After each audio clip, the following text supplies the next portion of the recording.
양육권과 양육비라는 전쟁 부분들에 대한 것이 이게 이제 재산 분할하게 되면 확 드러나기 시작하는 거죠. 그러니까 겉으로는 아이의 행복을 외치지만 속으로는 양육권이 재산 분할 협상의 가장 강력한 지렛대로 활용한다 이거죠. 결국은 애를 갖고서 누가 이제 양육권을 가져가냐에 따라서 양육비 문제도 마찬가지로다가 이제 받느냐 주느냐 이렇게. 반갑습니다. 신탁으로 행복한 세상을 만드는 게이 신탁의 저자 트러스트 스페셜리스트 박균입니다.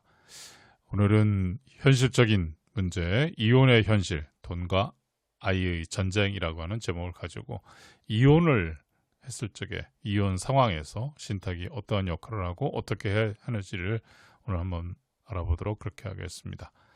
부제목으로는 사랑의 종말 뒤에 남겨진 자산 해체와 새로운 위기라는 부제목을 가지고 붙였습니다. 내곡한 계산기, 함께 일군 삶과 결과물이 분할 대상으로 변하는 순간 15년의 결혼 생활의 균열이죠.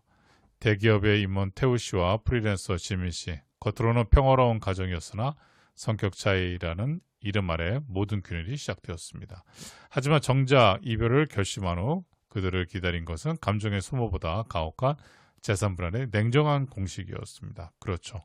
여러분들 이혼하게 되게 되면 뭐 위자료도 있고 그렇지만 요즘 다 재산 분할권 부분들에 대한 걸 가지고 하죠. 잔혹한 정의라고 해서 공동 재산 부분들에 대한 것을 가지고 어떻게 이제 계산기를 두들기고 하는지 부분들에 대한 걸 가지고 한번 봐보죠. 그 중에서 뭐냐면 특유 재산의 함정이 있어요. 제가 누누이 많은 강의에서 지금 얘기하고 있는 게 이 특유 재산이거든요. 결혼 전 증여받은 아파트조차 가치 상승분은 부부의 공동 기여도로 인정되어 분할 대상이 됩니다. 여하튼 간에 특유 재산이라고 하는 부분들에 대한 것들은 요즘에 어떻게 된다? 다 이혼 시할 때에 재산 분할 대상에 거의 들어간다라는 형태가 되는 거죠.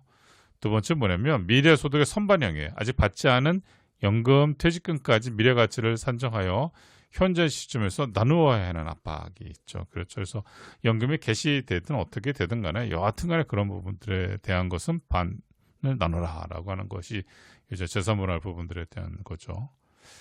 세 번째는 뭐냐면 가사 노동에 기여되어 경력 단절된 배우자의 10년 육아 노력은 50%에 육박하는 강력한 기여도로 산정되는 거죠. 대개 어떻게 되겠어요? 특유재산 부분들에 대한 것처럼 재산 분할도 나오도 듣든 간에 그것이 다 5년 이상만 되게 되면 이 재산 분할 부분들에 대한 기여도가 잡히기 시작하는 거잖아요. 그렇죠? 뭐 결혼하고 나서 뭐 1년 있다가 뭐 갈랐으면서 특유재산에 대한 그런 거는 되지 않지만 이런 시간이 그래도 5년, 10년 거기다가 애들까지 있고 그러면 거의 뭐 100% 부분들에 대한 거로다가 나갈 수 있죠. 그러니까 그렇게 되면 이제 재산 분할 부분들에 대한 거를 뭐 50% 5대5 이렇게 할 수가 있죠. 아이의 삶을 흥정하다. 양육권과 양육비라는 전쟁 부분들에 대한 것이 이게 이제 재산 분할하게 되면 확 드러나기 시작하는 거죠. 그러니까 겉으로는 아이의 행복을 외치지만 속으로는 양육권이 재산 분할 협상의 가장 강력한 지렛대로 활용한다 이거죠. 결국은 애를 갖고서 누가 이제 양육권을 가져가냐에 따라서 양육비 문제도 마찬가지로다가 이제 받느냐 주느냐 이렇게 얘기가 되는 거니까 결국은 심각하게 싸우게 되는 거죠. 변호사들의 서면 속에서 10살 딸 수아의 세상은 갈기 찢어져 나간다라는 거죠. 그래서 이런 부분들에 대한 것들이 사실은 이혼할 적에 이런 소장 부분들을 보게 되게 되면 정말 기가 막히다는 얘기 많지 않습니까? 그죠? 차가운 숫자, 부족한 현실 부분들에 대한 거, 법적 기준표가 담지 못하는 실제 교육의 무게, 법적 기준으로다가 그렇게 되면 요즘에 양육권 부분도 어떻게 되나 보죠. 양육비의 공식적인 거 보면요. 법적으로 산정하는 양육비 부분들에 대한 것은 150만 원씩으로 되네요. 근데 중산층의 실제 교육비와 생활비 같은 경우는 한 300만 원 정도 들어간다니까 법적 기준이라고 하는 학원비조차 감당하기 힘든 괴리, 결국 배우자는 생계 전선으로 몰리고 아이와 함께 시간을 줄어듭니다. 그렇죠. 이게 이제 양육권 부분들에 대한 것을 완전하게 딱 보장을 받게 되면은 사실은 괜찮으나 그렇지 않은 경우에서 어떻게 되겠어요? 뭐 본인이 돈을 벌어 나갈 수밖에 없는 형태가 되는 거죠. 이혼은 누가 아이를 지키는가? 법정 대리인의 리스크예요. 만약에 한쪽 부모가 사망을 한다면 상속 재산을 이혼한 전 배우자가 법정 대리인으로서 관리하게 됩니다. 이런 거 많았잖아요. 그렇죠. 전혀 하지 않던 사람이 나타나가지고 내가 거기에 대한 뭐 부모다 이런 재산권 이제는 그런 부분들에 대한 마음 놓고 하지 못하지만 그렇다 하더라도 이런 부분들에 대한 행세가 아직도 있다 이거죠. 자산 안전망의 부재, 각자 노후가 급한 부모 사이에서 자녀의 미래 자금은 누구도 보장하지 않는 사각지대에 놓이게 되는 거죠. 자, 그거에 대한 해법으로서 오늘 말씀드린 건 자녀 보호 K 신탁을 좀 말씀드리고자 해요. 이혼이라는 파국 속에서도 자녀의 미래만큼은 보호받는 영역으로 남기는 법이 되는 거죠. 신탁이 구축하는 이제 3대 안전망이 있어요. 첫 번째는 뭐냐면 전 배우자로부터의 재산 격리예요.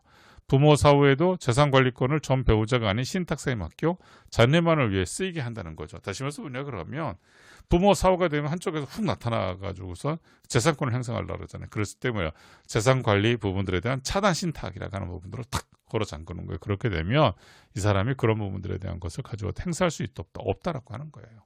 자, 목적성 교육 자금에 봉인을 해버리는 거예요. 이혼 합의 시 일전 자산을 신탁하고 대학 등록금 등 특정 외에는 누구도 건드릴 수 없게 묶어두는 거죠. 학교 들어가게 되면 그때 돈을 줘라 뭐 이런 식으로 걸면 되는 거니까. 단계별 지급 시스템이에요. 목돈이 한꺼번에 지급되어 낭비되지 않도록 성인이 될 때까지 신탁사가 관리하면 매달 안정적으로 지급한다 이거죠. 이게 보험금 초험권 신탁 같은 것도 마찬가지 그런 내용이 되는 형태가 되는 거죠. 자, 자산 안전망의 구축 로드맵 부분들에 대한 건 뭐냐면 분할 재산인지 아닌지를 먼저 좀 보는 게 중요하죠. 그래서 공동 기여도 분석 및 분할 대상 자산 확정을 짓고요. 그 다음에 자녀 재산을 분리시켜야 되는 거예요. 양육비 외 교육 미래 자산 별도 신탁 설계까지 하기 위해서는 자녀 재산을 분리시켜서 설계하는 거거든요. 사후 법정 대리인의 배제 신탁 원부 작성해서 관리권 설정을 하는 거고 예전 부모는 오게 되게 되면 그 행사를 할 수 있다 없다라고 해서 딱 차단시키는 형태가 되는 거고요. 또 여기서 우리가 뭐 재미난 부분들에 대한 것이 하는 게 있죠. 뭐냐 그러면 뭐 결혼하기 그러니까 자녀가 다 커가지고 결혼하기 전까지는 새로운 부모가 나타난다 하더라도 뭐 못 가져가게끔 재산관리권 부분들을 차단하는 신탁을 만들어 놓으면 되는 거고요. 지속적 보호, 이혼 후에도 흔들림 없는 아이의 경제적 토대 부분들에 대한 거를 만들어 주는 게 이제 중요한 내용이 되는 거죠. 네. 자, 오늘은 이혼 부분들에 대한 거를 가지고선 여러분들 같이 한번 알아봤어요. 파국속에서 지켜야 할 가치 K 신탁이 답을 드리도록 그렇게 하겠습니다. 궁금한 내용, 궁금하거나 물어보실 게 있으시게 되게 되면 여기 문자 상담 전용 번호 남길 테니까 일로 하셔가지고서 물어보시게 되게 되면 오늘은 여기까지 하고 다음 시간 부분들에 대한 거 해서 또 찾아뵙도록 그렇게 하겠습니다.